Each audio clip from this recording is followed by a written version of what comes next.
If I had to describe Keith Lee in one word, it would be potential.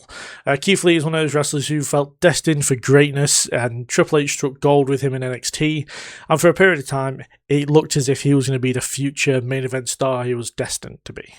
Unfortunately, things didn't quite work out that way, as between creative decisions, bad timing, and some serious health issues, we've never truly seen the full extent of what Keith Lee could have become.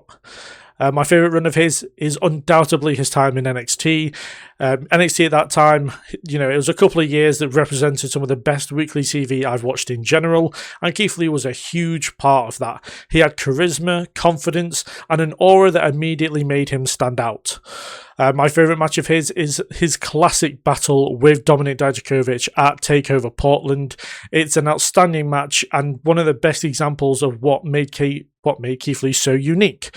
What made him so special to watch was his athleticism. For a man of his size, some of the things he was able to do was simply, just didn't make sense watching him move around like a cruiserweight when he was built like a super heavyweight, as a lot of people would describe him as. His accomplishments include becoming NXT champion, becoming North American champion, holding both belts at the same time, which is, I believe he was the first one to do. As well as that, he also, when he went to AEW, was tag team champions with Swerve Strickland.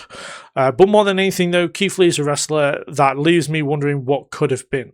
I still hope to see him return one day, as I genuinely believe there's just so much left for him to do. And yeah, I feel like when that music finally hits, when we hear "Who Am I?"